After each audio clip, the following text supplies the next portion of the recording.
faire, Seigneur.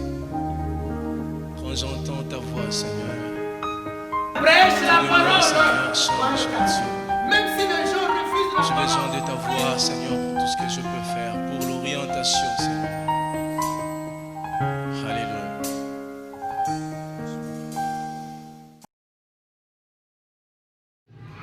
2 Timothée, mooy ñaar Timothée chapitre 3, saar ñett le verset 1 à 6. mooy aaya benn ba juróom benn. C'est l'apôtre Paul mooy Paul qui écrit moo bind ne à son disciple.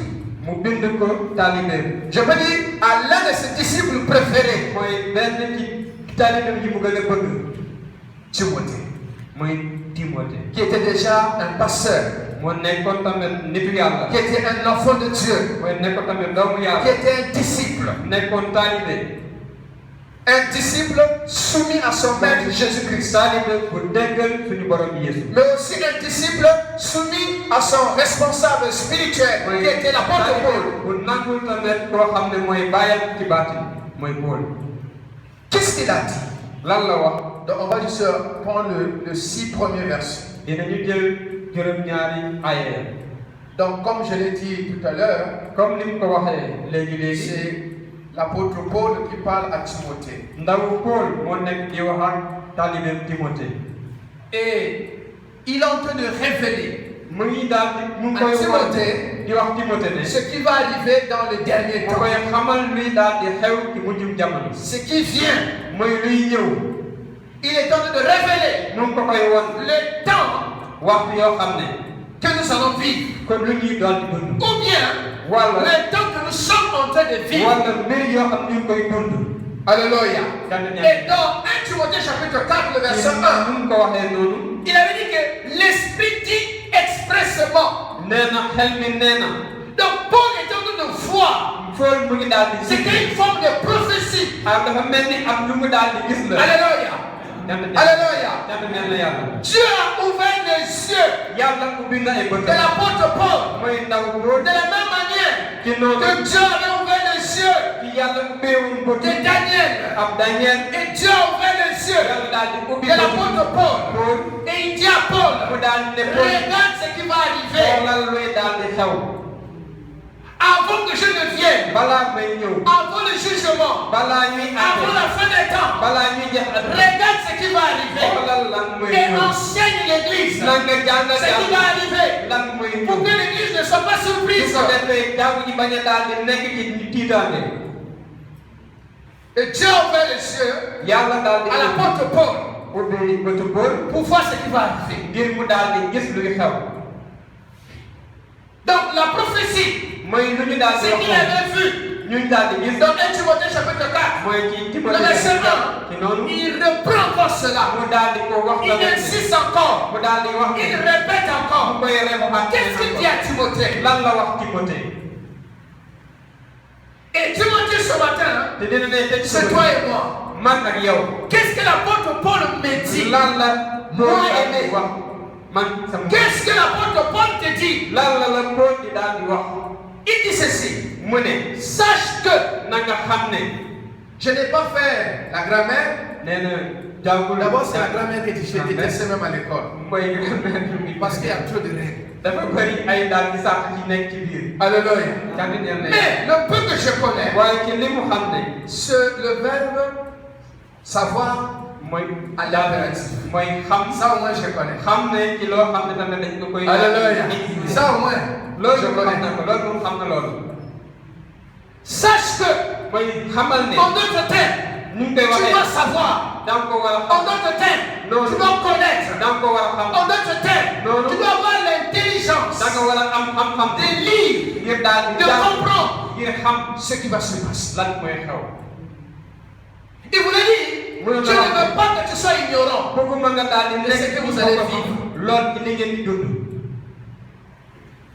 Dieu ne veut pas que l'église soit ignorante. C'est pour cela que l'enfant de Dieu, tu ne dois pas tomber sur toutes choses. Tu ne peux pas suivre les mouvements de tout le monde. Parce que toi, tu as quelque chose que les autres n'ont pas. Tu as la connaissance. Alléluia. Oh, j'allais dire amen. Tu as la connaissance. La parole de Dieu te donne la sagesse. Ah, David dit, je suis plus sage. Je suis plus intelligent que les gens qui ont les cheveux blancs. Hey. Je suis plus intelligent que les gens qui ont les cheveux blancs. Pourquoi? Ceux qui ont les cheveux blancs, ils ont envie de faire des choses bêtes. Chez nous, c'est plus fort. Au Zoba.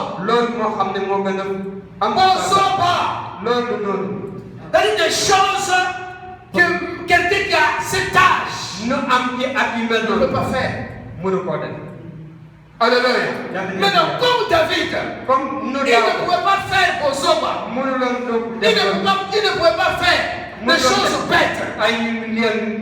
Parce qu'il avait la connaissance de la parole. Parce qu'il savait que Dieu était contre ces choses. Donc David se préservait. Et le fait que David se préservait, David devenait plus sage que les gens qui avaient les cheveux blancs et qui faisaient des bêtises. Alléluia. Et ma prière pour toi et moi, que nous fassions la différence avec ceux qui ne connaissent pas la parole. Alléluia. Et que Dieu vive la parole. Et que cette parole te donne la sagesse pour comprendre que ça c'est de Dieu, ça ce n'est pas de Dieu.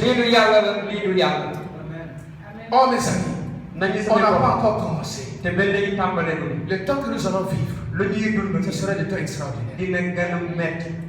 Regardez seulement ce qui se passe. Cette semaine seulement passée, on découvre les pécheurs malades.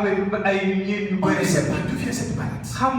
Et jusqu'à aujourd'hui, malgré les laboratoires qui sont là, on ne nous a pas encore dit réellement c'est quoi. Changement climatique, on a versé un poison dans la mer. On le sait pas. Mais ce qui est vrai, il y aura plusieurs maladies. Et la science ne va pas expliquer. Dans les derniers temps. C'est pour cela, mon frère, prie. Regardez aujourd'hui ce qui se passe. Comment est-ce que même les grandes femmes, les grands hommes peuvent vivre comme je sais pas. C'est pas possible. J'ai vu des vidéos qui m'ont choqué. Ça veut dire qu'il y avait un décès. Et là, ça se passe chez moi à Pointe-Noire. Un décès. Quelqu'un décès. Des femmes, des mamans qui ont dansé jusqu'à lever les ailes. Devant tout le monde. Des gens qui ont envie de prendre la drogue devant tout le monde. Mais ce n'est pas des jeunes filles de 14 ans, 15 ans, 18 ans. C'est des mamans de 25 ans, 30 ans, 40 ans, 45 ans. Alléluia. Tu peux te choquer. Et c'est ce que l'apôtre Paul dit. C'est le temps que nous allons vivre. Alléluia. Tu dois savoir. Tu dois remplir ton esprit de la connaissance de la parole. Afin que tu aies la force. Afin que tu aies la sagesse de distinguer ces choses. Afin de ne pas rentrer dans ces choses. Alléluia. Afin d'être en opposition, afin que tu sois ferme devant ces choses qui vont arriver dans le dernier temps. Et l'apôtre Paul va dire encore que dans ce dernier temps, il sera des temps difficiles. Et dans d'autres versions, ils ont dit que ce sera des temps de douleur, des temps de tourment, des temps de grande peine, de grands soucis, un temps de l'agressivité, de sauvagerie, de choc, de scandale, de dépravation morale, de temps de choc. On sera choqué. Tu vas entendre. Ah, il y a un pasteur qui a fait telle chose. Tu seras choqué. Il y a un ministre qui a fait telle chose. Tu seras choqué. Il y a un papa qui a fait telle chose. Il y aura des scandales. Et cela va arriver même dans l'église. Il y aura des scandales dans l'église. Je prie que ça ne soit pas ici. Je prie que le scandale ne soit pas dans ta vie. Tu seras choqué. On va te donner l'information. Une information. Non. On te dit voilà telle personne. Voilà ce qui va dire non, je vais pas. On te dit que c'est ça. Comment la personne peut arriver à se dire? Il y a des trahisons. Des temps difficiles. Les temps de tourment. C'est dur. Il y aura des moments difficiles. Beaucoup de gens sont de maudire 2020.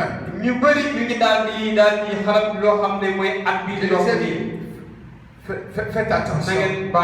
Nous ne savons pas 2020. Alléluia.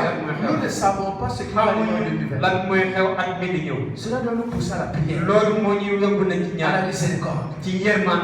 Seigneur, 2021, fais-nous grâce. 2021, fais-nous grâce.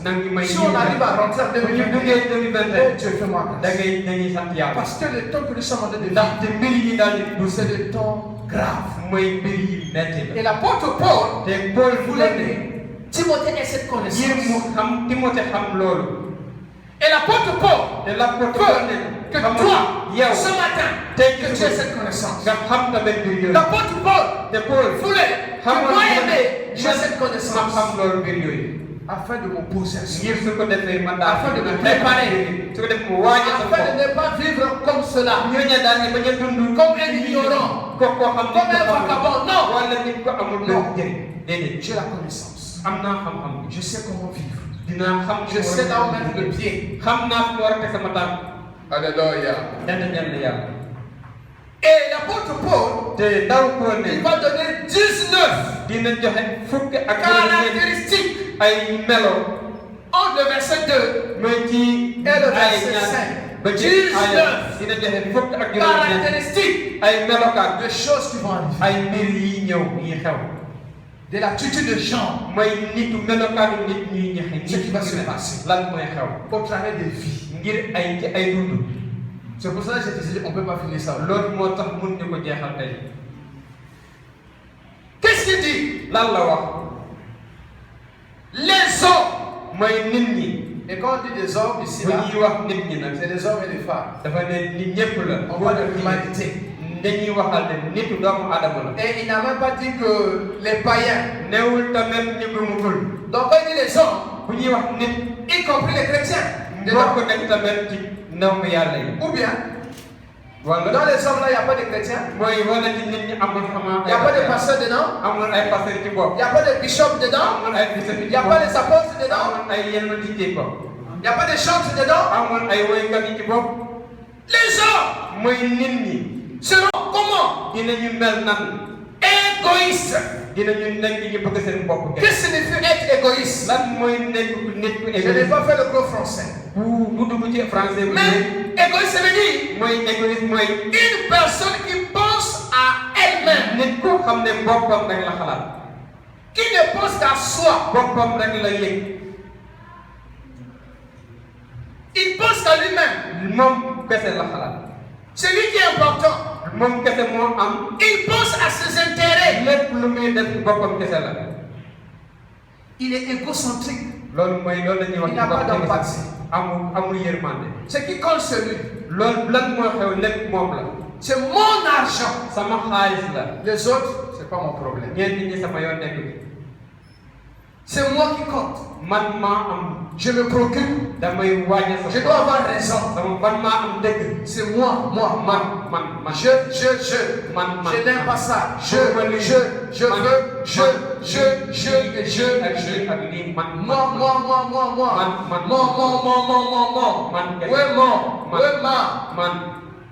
Centré sur le même. L'argent qu'on a, on met dans la banque. Les autres, ce n'est pas notre problème. Les autres, Ce n'est pas mon problème. comment l'autre vient de vivre, ce n'est pas mon problème. Donnez-moi. Il faut me donner. Toi, tu vas donner quand aux autres. Tu travailles pour qui? Pour toi-même? Ou je travaille pour moi-même et aussi pour les autres. Alléluia. Il y a une culture où lorsqu'on met le repas à table, celui qui se sert le premier, il va prendre juste un peu. Un peu d'abord. Il pense aux autres. Et les autres aussi vont prendre un peu. Et ils vont en prendre une deuxième fois. Donc la personne se sert au moins 4 fois. Juste pour ne pas trop prendre. Mais nous les Africains, surtout moi-même, quand on va au mariage, on va quelque part, on est self-service. C'est le plus gros morceau là. Tu regardes encore ce qui est là. Donc ce qui est plus bon là, c'est ça que tu vas prendre. Les autres là, tu ne peux pas dire bon. Tu as plusieurs morceaux. Prends quand même ça, ça va. Peut-être que les autres vont prendre. Et pire encore, on remplit l'assiette. On remplit la montagne. C'est des signes.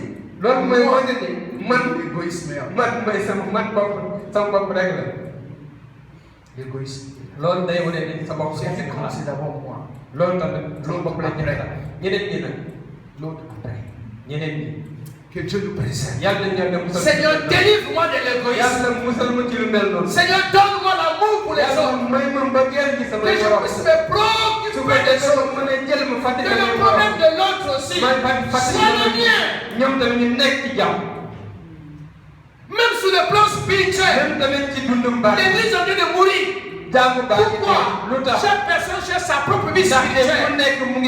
J'ai pris moi-même, j'ai lu la Bible, je suis un bon chrétien. Et l'autre. Il y a des gens qui sont dans l'église. Leur vie spirituelle est chaotique. Tu le sais. Mais tu ne fais rien. Tu ne fais rien.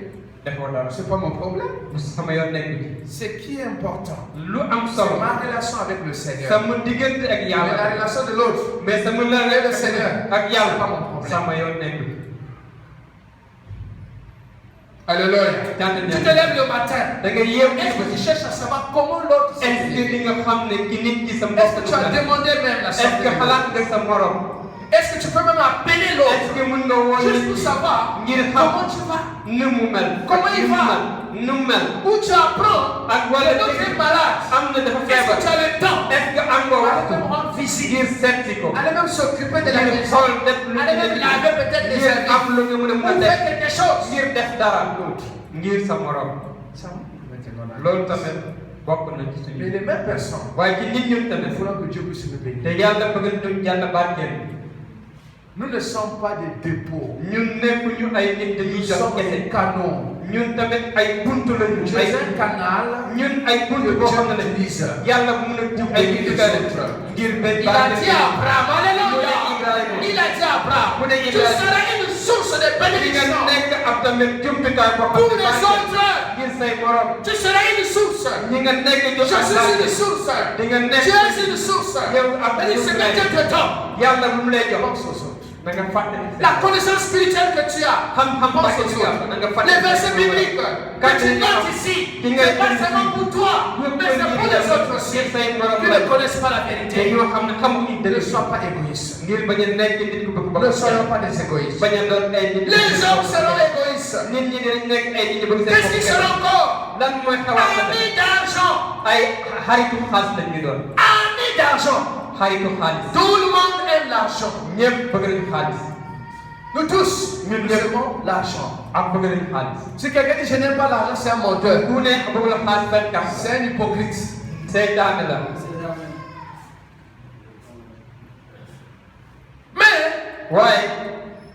ils aiment l'argent plus que Dieu. Et il dit encore que l'amour d'argent est la source de problème. Qu'est-ce qui va te prouver que ton Dieu c'est l'argent? Quand tu es prêt à tout faire pour l'argent, Dieu n'est pas prêt à tout faire pour Dieu. Alléluia.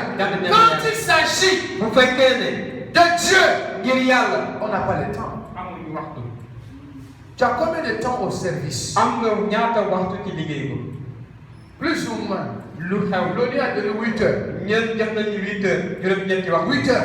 Tous ceux qui travaillent beaucoup. 12 heures. Alléluia. C'est 12 heures. Combien d'heures qui te restent? 24 heures. 12 heures.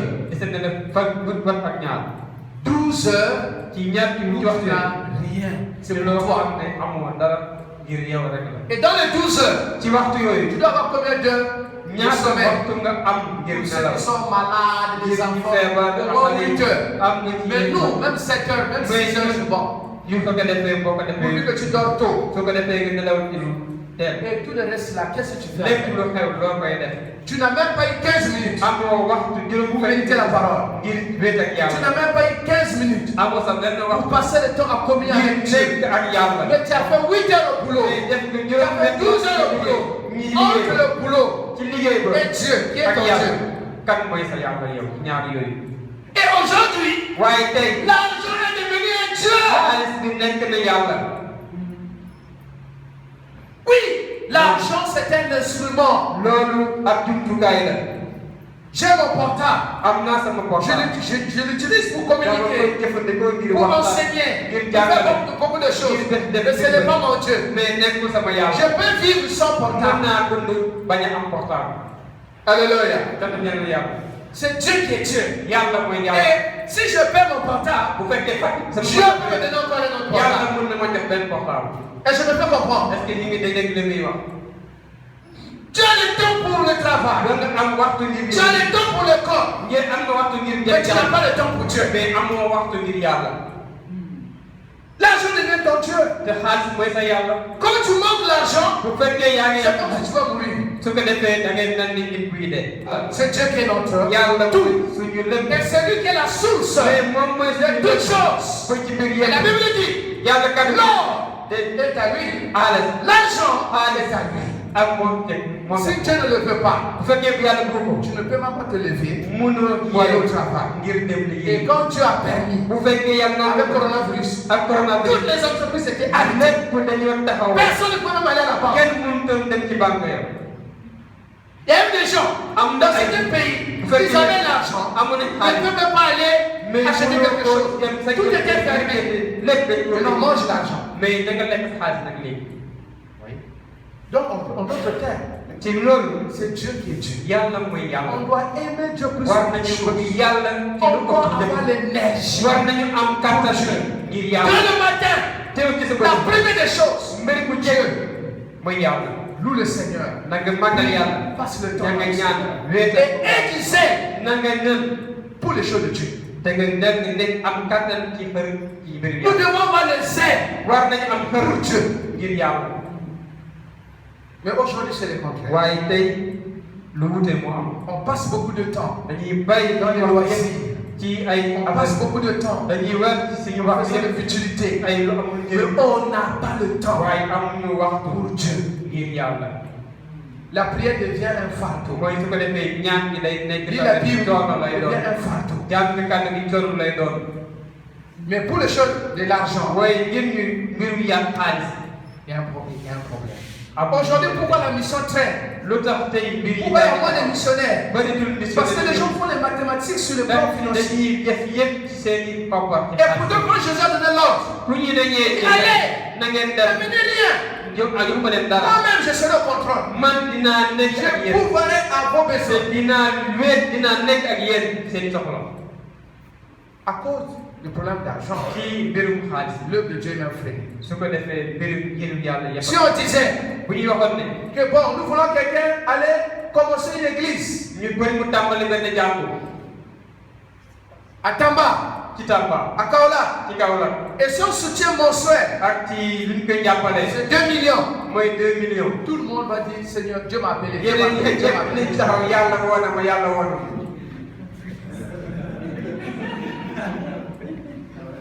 Dieu m'a appelé. C'est la vision. Qu'est-ce qui motive la personne?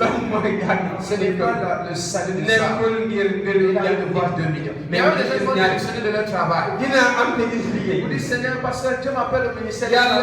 Je laisse ça. Alléluia. Oh, tu ne sais pas.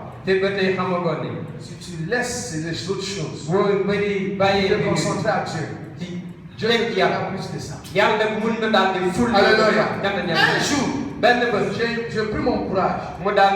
J'ai dit à un frère, face à face, tu es ingénieur. Tu as étudié. Dans une bonne entreprise. Tu gagnes bien. Moi, je ne suis rien. Je n'ai pas de salaire. Entre nous deux. Mais parce qu'il voulait parler des choses de Dieu. Il dit entre nous deux, sois vrai. Ce n'est pas des diplômes.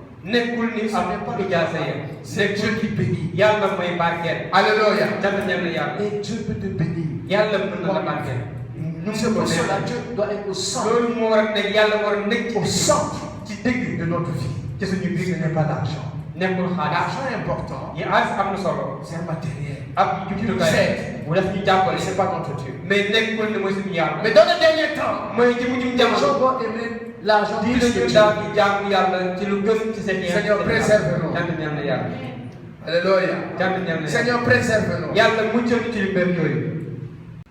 Comment il sera encore? Fanfaron et hautain. Vantard. Une personne qui se vante, qui étale ses prétendus bravoure, ses qualités. Il est fier de lui-même. Il s'éloigne des autres. Parce que pour lui, les autres ne sont pas importants. Je suis j'ai. L'autre n'a pas d'importance. Ou quand même, il a besoin de l'autre. Il utilise l'autre avec mépris. Viens ici, toi là. Fais ça. Fais ceci. Fais là. Et donc tu te montres supérieur. Et l'autre n'est rien. Tu es tellement beau. Les gens sont des filets. Tu es tellement belle. Les autres sont rien. Tu as tellement de diplômes. Et l'autre n'a pas étudié. Il est rien.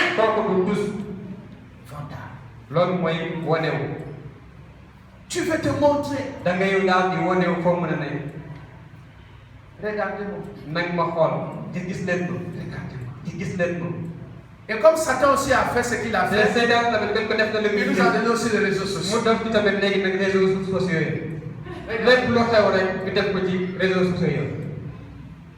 Une petite chose nouvelle. Regardez-moi. Tu vas au salon de coiffure. Regardez-moi. Tu as une nouvelle porte. Regardez-moi. Je suis important. Je suis important. C'est important ça. Sont ces choses. Alléluia. David a dit, je loue le Seigneur parce que je suis une créature si merveilleuse. Ce n'est pas le chapeau original du verre de toi qui va te donner la valeur. On va dire qu'il y a même des chapeaux de 200 000. Quel choc! 200 000 chapeaux de femmes. Oui. Quelqu'un qui Dieu a donné l'exemple. On va encore acheter les angles. On va encore poser sur les angles encore. Et nous, quand on grandissait, on voyait les angles là, on disait, il a des angles comme Satan. Les fous, ils ont des langues. Et toi tu es correct. Tu as des angles bizarres. Tu as du mal même à bien tenir certaines choses. Il y a un problème. Il y a un problème. Je dis il y a un problème. Il y a un problème. Il y a quelque chose qui ne va pas. L'orgueil. C'est prouvé aux autres. Je suis. Et vous, vous n'êtes rien. C'est l'esprit de Babylone. C'est l'esprit de Babylone. Nabuchodonosor, il n'était rien d'abord. Dieu l'a élevé pour frapper Israël. À un certain niveau, je suis fort. Là où tu es arrivé, c'est Dieu qui t'a amené là. Dis Amen. Là où tu es arrivé, c'est Dieu qui t'a amené. Ne sois pas orgueilleux. Et la Bible dit, il élève, il rabaisse. Mais rabaisser en français, c'est tendre. C'est bon, c'est doux. Dans ma langue, c'est grave. C'est quelqu'un qui a de monter sur le cocotier. Il a embrassé le cocotier. Une autre personne l'attrape. Et le tire. Ça, rabaisser. C'est avec douleur. Dieu peut te rabaisser. Ce n'est pas mon souhait. Va à l'hôpital. Va voir des gens. Des cadres, des gens, des femmes, qui font des besoins sur place. Ça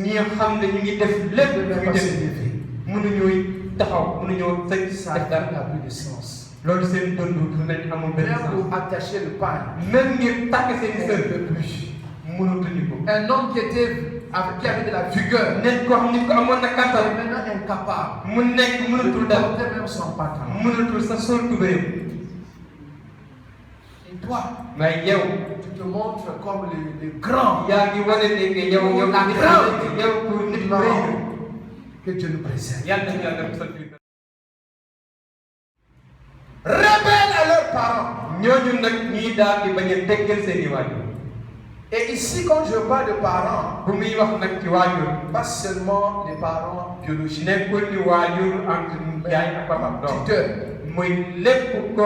toute autorité, tout responsable, professeur, coach, homme de Dieu, papa, maman, toute autorité. On ne doit pas avoir l'esprit de la rébellion. C'est une désobéissance. C'est une personne qui n'a pas de frein, qui n'a pas de retenue.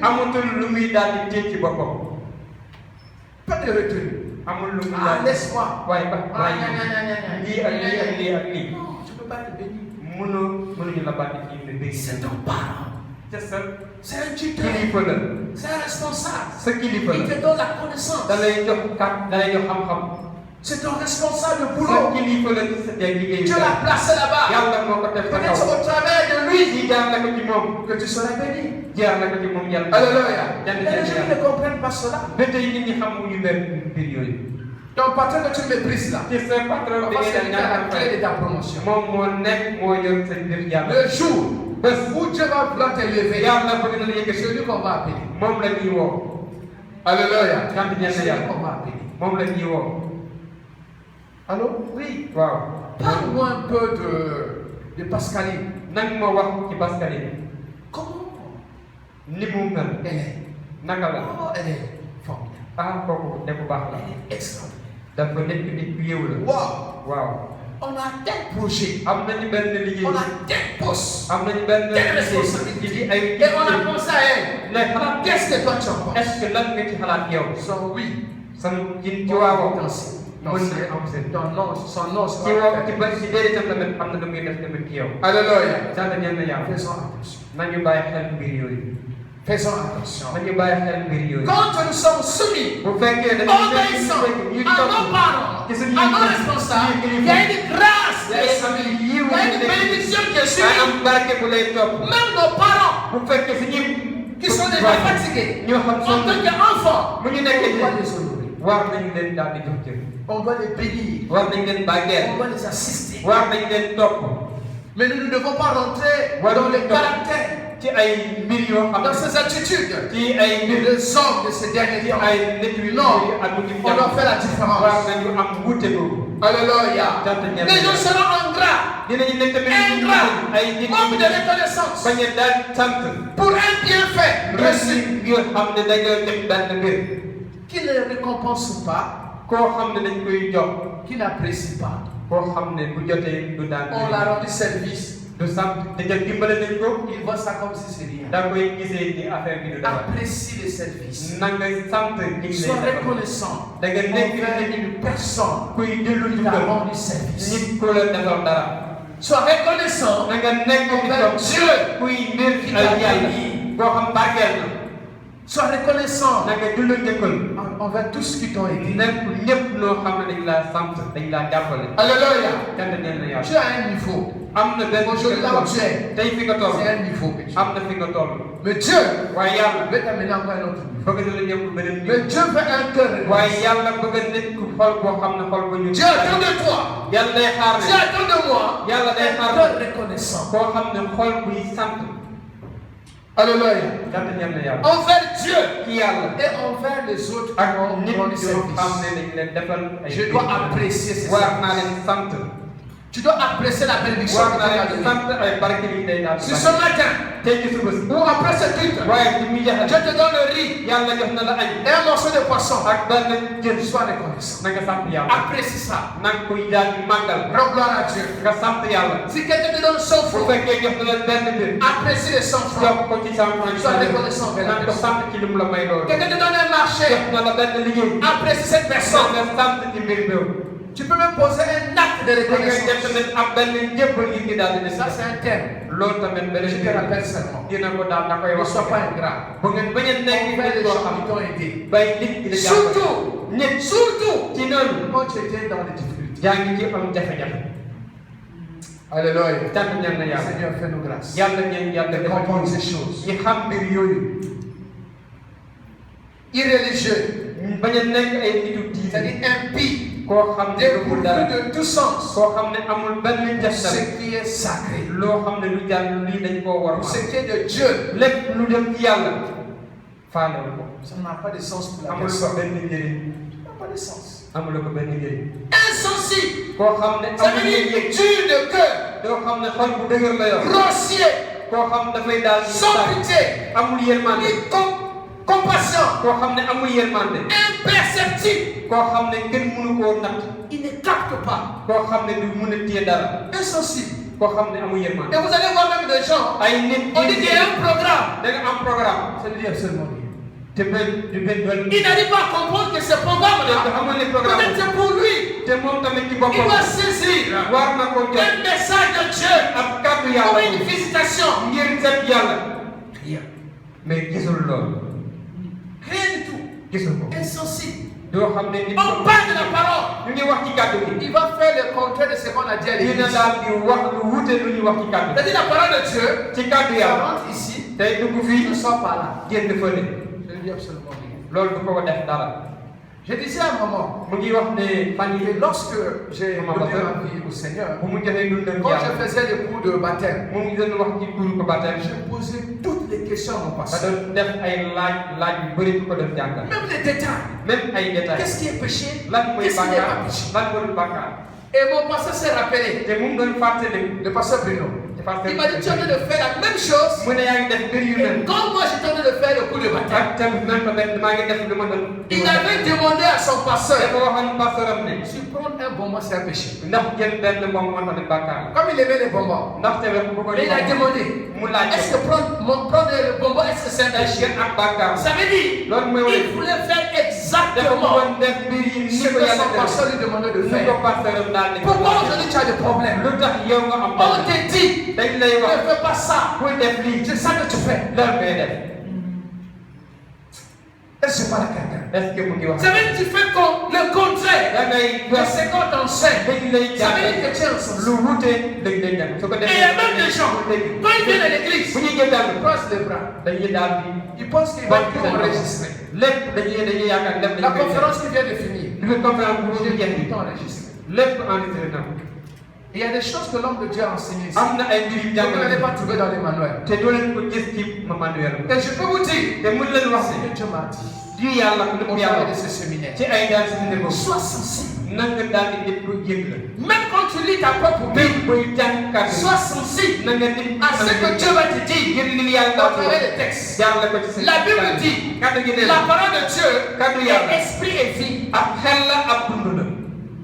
Donc quand tu écoutes la parole, en fait, moi je suis en train de parler ce matin, que le Saint-Esprit va te parler autre chose. Alléluia. Sois sensible à la parole. C'est pour ton bien. Dieu veut te parler. Dieu veut t'amener quelque part.